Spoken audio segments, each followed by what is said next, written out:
Vamos a hablar del tema del campo. El tema, uno de los sectores más dinámicos de la economía, según lo que la mayoría de los economistas nos han transmitido a lo largo de estos años, y que de alguna manera ha hecho un paro, viene pasando un momento muy difícil.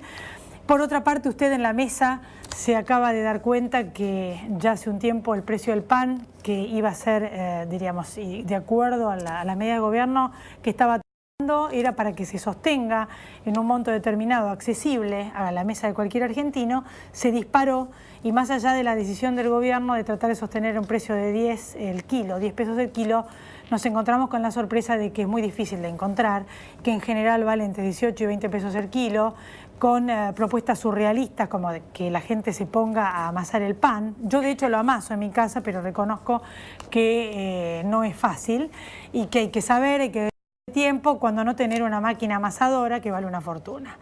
Así que más allá de muchas de las sugerencias que no están de acuerdo a la realidad, vamos a hablar con un especialista, el ingeniero Héctor Huergo, uno de los periodistas más prestigiosos del campo aquí en Argentina, que nos va a explicar cuál es la razón por la cual en realidad el pan vale lo que vale. La relación del precio del trigo, la falta de incentivo a los productores, también el tema del precio del tomate, como así también hacia dónde vamos, cuáles son los escenarios posibles en un país dependiente con respecto a justamente la siembra de la soja. ¿Qué va a pasar con China? ¿Va a seguir comprando soja? ¿Va a tratar de producir su propia soja? Uno de los principales compradores de la Argentina este producto. Temas que usted dice, ¿y a mí qué me importa?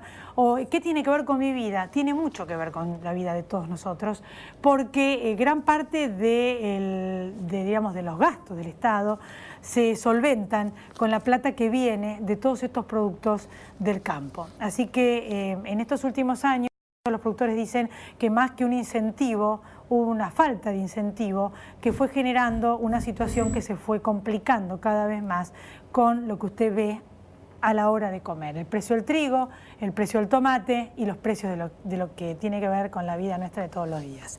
Así que de todos estos temas vamos a hablar con Julio Piumato, que está en estudios, candidato a diputado por el Movimiento de Unidad del Trabajo y la Producción, candidato a diputado por la Ciudad de Buenos Aires, que además de ser un referente del tema judicial nos va a explicar ¿qué pasa con la reforma? ¿Cuáles son los posibles, diríamos, escenarios con respecto a faltan los fallos de definir de la Corte Suprema con respecto a las medidas cautelares? ¿Y cuál es el run run? Porque usted vio que en estos últimos días hubo fallos adversos al gobierno. El run run en el ámbito judicial. ¿Qué va a pasar? ¿Por temor a la reforma los jueces se dieron vuelta? Todo esto después de la pausa. Aquí estamos entonces en Dame el Poder con Julio Piumato, uno de los referentes más importantes del sindicalismo en el área del Poder Judicial. ¿Qué tal? ¿Cómo le va? ¿Qué tal? ¿Cómo estás? Bueno, gracias por venir. Hace mucho que no nos encontrábamos. Sí. Y justamente ahora usted dedicado a la política, me gustaría saber cuáles son las propuestas que tiene, diríamos, para la Ciudad de Buenos Aires y sobre todo en relación a esta reforma del Poder Judicial. Bueno, fundamentalmente hay que pensar que son elecciones nacionales.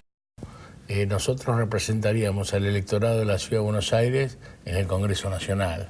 Así que evidentemente ahí tendríamos que llevar las leyes que tienen repercusión para los ciudadanos de Buenos Aires y las leyes de la nación que también, digamos, afectan a los ciudadanos de Buenos Aires y a los ciudadanos de todo el país, ¿no? En este sentido, bueno, es claro nuestra posición respecto a los temas que más están golpeando a los porteños, a todos los argentinos, como es la cuestión de la inflación, como es la cuestión de todo lo que hace al mundo del trabajo, ¿no? Tanto sea la precarización laboral, que afecta en la Ciudad de Buenos Aires, no es excepción, afecta al 40% de las trabajadoras y trabajadores, como así también, obviamente, este sistema tributario que grava más a los que trabajan y a los que menos tienen, porque entre el IVA y la forma que se liquida el impuesto a las ganancias, evidentemente hay un saqueo a los bolsillos de los argentinos. O sea, no hablamos solamente, en el caso de ganancias, de los bolsillos de los trabajadores sindicalizados, sino también de los profesionales, de los trabajadores autónomos, de los pequeños comerciantes, que sufren una presión que no se condice con la liviandad que existe para aquellas actividades que realmente se llevan la parte del león en la Argentina, ¿no? Como ser la renta financiera, que no tiene...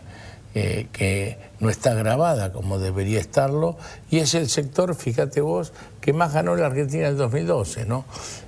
O, por ejemplo, el juego que hasta hace poco insólitamente era subsidiado, hoy paga está grabado muy poco, aporta muy poco en concepto de impuestos.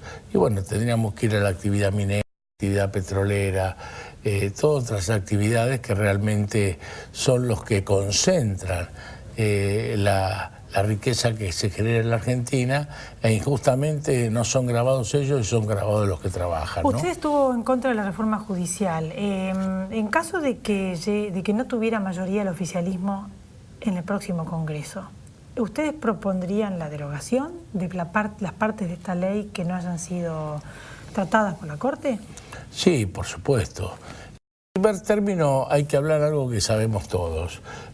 Los argentinos no estamos conformes con la tarea de la justicia. Siempre hay una visión de que es justicia lenta, que llega tarde, es justicia que trata de forma diferente al poderoso que al ciudadano común, sea un miembro de gobierno o miembro de un grupo económico, y muy distinta al ciudadano común, ¿no? Pero lo que hay que decir que las reformas que tendrían que venir y que tendrían que ser discutidas por el conjunto de la población, porque su sistema judicial es un poder fundamental para la vigencia de la democracia y para la salvaguarda de los derechos individuales y sociales de todos los argentinos. Pero este engendro que hizo el Poder Ejecutivo, que hizo, como yo digo, con el método del Tero, ¿no? Gritaron en un lado, pero los huevos lo pusieron en otro. Es decir, se pusieron el relato, la democratización de la justicia, habló de esto que la gente entendía para confundir al común de los argentinos, diciendo que la justicia es lenta, que había que hacerla ágil, que la justicia favorece a los grupos económicos y había que favorecer a los más humildes, cuando en realidad lo único que tenía por fin era asaltar la justicia, ¿no? Así como hoy el Poder Legislativo es como se dice usualmente, una escribanía del Poder Ejecutivo, porque prácticamente el Congreso no sanciona leyes que no le interesen al Ejecutivo de turno por la mayoría que tiene. En el caso del Poder Judicial pretendían que el Poder Judicial, y lo dijeron expresamente, se subordine a la voluntad del Poder Ejecutivo, ¿no? Donde es el fin de la República, es el fin de la división de poderes, sería de darse eso el fin de la Constitución. Pero las leyes que mandaron, bueno, está claro la inconstitucionalidad ya fue decretada de la ley del Consejo, donde se pretendía, bajo el falso concepto de voluntad popular, digamos, asaltar y adueñarse de todo el Poder Judicial. Y quedan, como decía, las otras leyes. Son leyes fundamentales que hacen a la garantía de los derechos humanos de todos los argentinos. La de cautelares, porque limitar las cautelares. Limitar las cautelares contra el Estado. La cautelar es algo que viene pegado, es un accesorio fundamental del amparo. El amparo es una medida fundamental que tienen los individuos para protegerse de la violación de los derechos consagrados en la Constitución. Y más cuando muchas veces esos derechos son violados por el Estado. ¿Y usted qué cree que va a hacer la Corte en este caso? Y yo la tiene que declarar inconstitucional, como ya la han declarado jueces de primera instancia, porque solamente una dictadura militar como fue la de Onganía se aventuró a eliminar las cautelares o limitarlas. Después recordemos que lo quiso hacer el Parlamento en ese momento provisorio de la Argentina con Duhalde del 2002.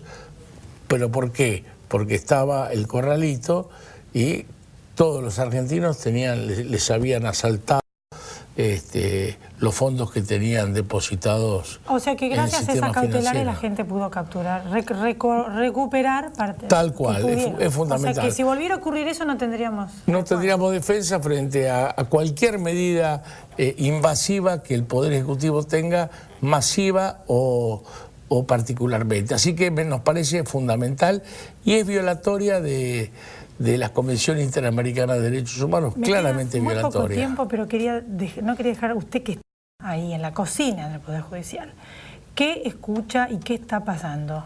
¿Esto es un efecto dominó o se circunscribe a unas pocas decisiones de unos pocos jueces de fallos adversos al gobierno donde ha pedido la captura de Jaime, donde ocurren hechos como fallos en contra en distintos temas, citan a declarar a funcionarios y demás?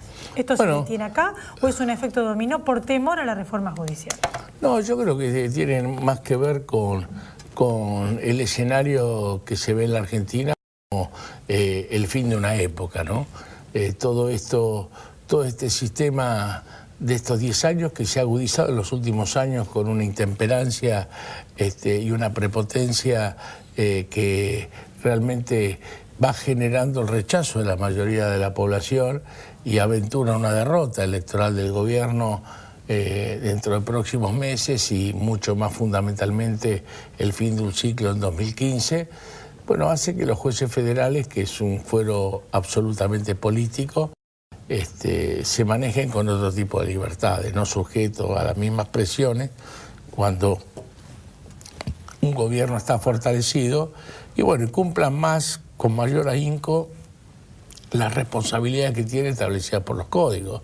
No es que están inventando el procesamiento o el pedido de captura de Jaime, sino hace mucho tiempo a lo mejor esto se tenía que haber dado, ¿no? Bueno. Lo que pasa es que ahora actúan conforme a la ley, haciendo una lectura política de la situación, y yo creo que van a desfilar muchos en los próximos meses y fundamentalmente después de las elecciones de octubre. Es decir, todos estos casos que conmovieron a la opinión pública, casos de corrupción, casos que juegan con la expectativa y las esperanzas de los argentinos que están siendo investigados, creo que se van a activar bastante después de las elecciones, no sé si de las PASO de ahora en agosto, pero sí seguramente después de octubre. Y está bien que sea, porque yo creo que el pueblo argentino espera justicia que se combata, que dé el ejemplo combatiendo la corrupción, porque si la corrupción no la combatimos desde arriba, los valores que deben imponer una sociedad, que son valores de convivencia, de respeto, de honestidad y de solidaridad, se hace muy difícil reinstalarlos para el bienestar, digamos, de todos los argentinos. Muchísimas gracias por haber estado acá y nos vamos a volver a encontrar. Gracias. Después de la pausa, el campo. ¿Qué está pasando con el pan? ¿Qué está pasando con el tomate? Y otros temas bastante más complejos que tienen que ver con la macroeconomía y la relación con el campo. El ingeniero Héctor Huergo en estudio. Ya volvemos. Aquí estamos entonces con el periodista más prestigioso, uno de los más prestigiosos, para no enojarnos con otros amigos, del tema campo, el ingeniero Héctor Huergo. ¿Qué tal? ¿Cómo estás? Muy bien. Gracias por estar acá. Nadie nos va a explicar de una manera más rigurosa y académica qué está pasando. A ver, con la mesa de los argentinos y el pan. Bueno, el pan está caro. Hay un artificio para bajarlo hasta agotar stock por el 10% de la harina que le han entregado a los panaderos a un precio un poco más acomodado. El problema es que la escasez de trigo provocó un aumento muy fuerte del trigo primero, de la harina luego y del pan en consecuencia. Esta es una cascada y llegamos entonces a tener el pan, se dice, más caro del mundo. Es muy probable que sea así. Es digamos, de 20 pesos que se trata de bajar a 10, cuando en realidad la Argentina no debiera tener este problema porque tendríamos que estar creciendo nuestra producción de trigo y no achicándonos. ¿Pero qué pasó con el trigo? O sea, ¿cuál es la relación del trigo y el pan? Que le están echando la culpa a cualquiera menos a los que realmente... Bueno, el trigo tiene... El trigo hoy, que está carísimo y en precios récord históricos, está a 2 pesos el trigo, el kilo. Y el kilo de pan está a 20 pesos. Con la diferencia. Hay una brecha como demasiado grande no me interesa meterme en la micro, digamos, en el negocio de cada segmento de la cadena, pero evidentemente pasar de 2 pesos a 20 pesos es como mucho cuando la esencia del pan es el trigo. Después hay levadura, agua, sal y mano de obra, digamos, y el margen industrial y el margen comercial, suponiendo que la panadería tiene como 2 etapas, una la de elaboración y otra la de venta. Entonces uno puede decir, están caros los alquileres, los impuestos, la mano de obra, así, ok, pero consideremos que el trigo no es el responsable del aumento del precio del pan, porque en todo caso si el trigo valía 1 y ahora vale 2, el pan que antes valía 4 tendría que valer 5, pero no, el pan vale 20. O sea que, salvo el artificial que vale 10 hasta agotar stock diariamente. La excusa por la cual se controlaba todos los precios del trigo al productor era para sostener el precio. Se dio exactamente lo opuesto porque el productor dejó de sembrar trigo. Es que si el trigo en el costo, en el precio de venta del pan es solo el 10%, difícilmente podemos conseguir mucho, por ejemplo, poniéndole retenciones o derechos de exportación del 23% como lo que tiene, porque eso serían 25 o 30, en el peor de los casos, ahora que subió muchísimo, que no se puede exportar, que vale 2 pesos, digamos, pero a ese precio no se exporta. Yo creo que hay que tomar el precio de exportación, y el precio de exportación del trigo sería de 230, 240 dólares, es decir, 200 dólares la tonelada en el mercado interno. 200 dólares la tonelada son 20 centavos de dólar, sería 1 peso a dólar comercial el kilo. Aplicarle retenciones para que del 23% sería que en lugar de valer 1 peso, valdría 75 centavos.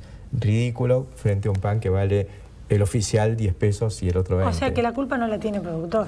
La culpa tiene ese productor, salvo que le querramos echar la culpa por no haber producido más.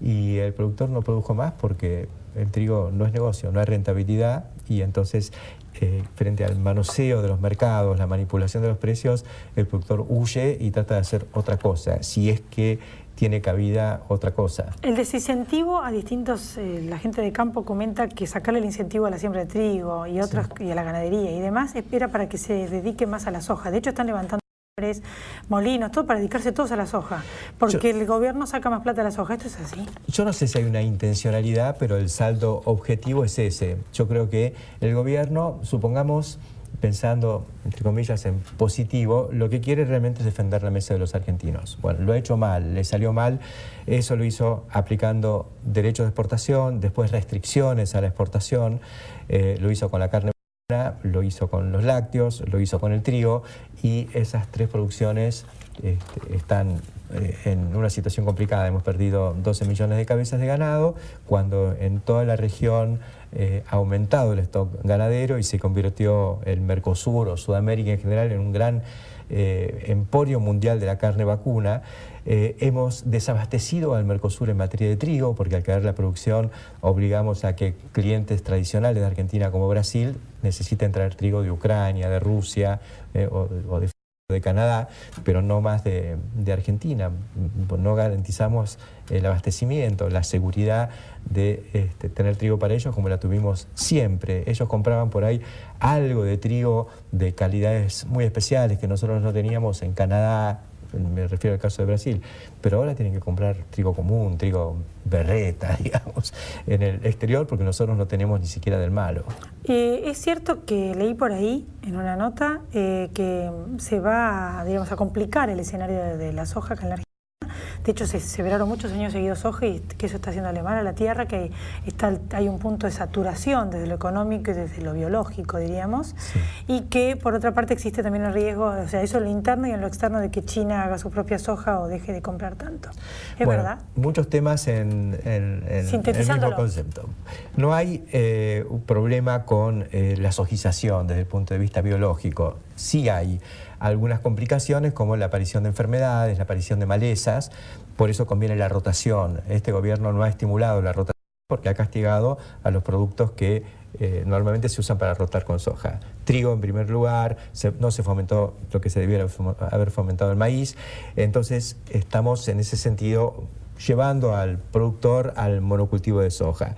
A mí no me preocupa tanto desde el punto de vista biológico o ambiental. Se encarece la producción porque tenemos que apelar a otras herramientas, nuevos herbicidas y demás, porque aparecen malezas resistentes, aparecen enfermedades, aparecen plagas que con la rotación se demora su aparición. Y en algunos casos se puede cortar el ciclo. Es fundamental la rotación desde el punto de vista técnico, pero no pondría las cosas en términos de angustia porque se terminan los campos, porque eso en general no sucede, salvo en ecosistemas muy débiles, que la Argentina prácticamente no los tiene. O sea que quiero dejar bien claro que la soja en ese sentido es mucho más beneficiosa que detrimental para la salud de los suelos y el ecosistema. Al contrario, la soja permitió eliminar malezas que habían desarrollado por monocultivos anteriores, como el monocultivo maicero en la zona núcleo, que provocó un enmalezamiento de todos los campos. La soja vino a resolver ese problema, ayudó mucho a hacer siembra directa, o sea que desde el punto de vista de nuestro sistema productivo, pero habría que rotar. Brutal, pero hay que rotar. Porque si no, sí le va a hacer mal. A la larga, necesariamente se va a rotar, o va a haber que descansar un año de soja porque vamos a tener campo enmalezado, pero van a ser problemas de los productores. Los productores saben cómo lidiar con ese problema. Y el gobierno va a tener una plata, no va a tener plata de soja. Y el gobierno ha aprovechado todo esto y ha dejado hacer, sin darse cuenta, quiero creer, ha dejado hacer porque la soja le conviene. Pero yo, digamos, no me animaría a decir que la intencionalidad del gobierno es que dejen de sembrar lo demás para sembrar soja. No, el gobierno tiene una concepción ideológica equivocada. Cree que la mesa de los argentinos se defiende castigando al precio del trigo. Entonces los productores no hacen trigo. Y tenemos el problema que tenemos ahora. Castigando la carne, los productores dejaron de hacer ganadería, o se achicaron muchísimo y no hay carne. Entonces, no es ese el camino. Hay que generar condiciones de rentabilidad y asumir que sin rentabilidad no hay producción. Y con respecto al exterior, la posibilidad de que los que nos compran son como pepitas de oro la soja para nosotros. Son pepitas de oro. Dejen de comprarnos o se fabriquen su propia soja a China. No, China no puede hacer su propia soja. Comprando soja y va a comprar y va a seguir comprando a largo plazo, o sea que no tenemos problemas de mercados. Sí tenemos seguramente precios más bajos que otros años porque los stocks se están acomodando y además por una situación monetaria internacional en la que podemos decir que ese boom que tuvimos el año pasado ya pasó. Los precios van a estar un 15-20% por debajo de los que supimos ver, pero van a estar en niveles históricamente altos. Sigue siendo negocio para la Argentina el sector agropecuario y su agroindustria. Eso es lo que hay que ver. No va a ser el boom que fue en su momento, pero nadie esperaba que eso durara 100 años. Sí que dure mucho tiempo, una demanda persistente, una demanda continua en la que no tenemos demasiados competidores a nivel internacional. Ahora, la presión impositiva en la gente de campo que se queja muchísimo y la rentabilidad... la rentabilidad es muy baja. La rentabilidad es muy baja porque la carga impositiva es fenomenal y porque los precios ya no son lo que eran. Entonces, y encima el tipo de cambio no está acompañando el encarecimiento de los costos. O sea que hay una pérdida de competitividad porque el dólar oficial no es el verdadero dólar y los insumos están encareciéndose. Si bien tampoco se rigen por el dólar libre y eso ayuda un poco, pero se encarece la producción, se encarecen los fletes, se encarecen todos los servicios vinculados y la presión impositiva aumenta. Fundamentalmente ahora a nivel provincial, el Estado Nacional está capturando buena parte de la renta a través de las retenciones o derechos de exportación y lo que queda es capturado por municipios y provincias. En un minuto usted me podría decir qué piensa que viene a futuro en los próximos años de este gobierno. ¿Más Junta Nacional de Granos o algo así? ¿O más presión? Hay presión, hay intención de algunos sectores del gobierno, sectores ideológicos, de intervenir más en el mercado de granos y llegar incluso a la estatización a través de alguna Junta de Granos. Me parece que eso sería echar un poquito más de leña al fuego y no que genere algún beneficio adicional para un gobierno que ya tiene todo el campo. Los productores siguen produciendo con muy poco margen, en muchos casos a pérdida, asumen todos los riesgos y el gobierno se dedica alegremente a capturar la renta. Creo que con eso le debiera alcanzar, ¿no? Sí, no le alcanza la plata igualmente. Y bueno, si no le alcanzan, la culpa no es del campo. Gracias. por haber estado acá, Muchas ingeniero. gracias a vos. Nos volvemos a encontrar en otro programa, aquí en Dámelo Poder, el próximo lunes, y a todos ustedes también gracias por haber estado ahí. Pásenla bien.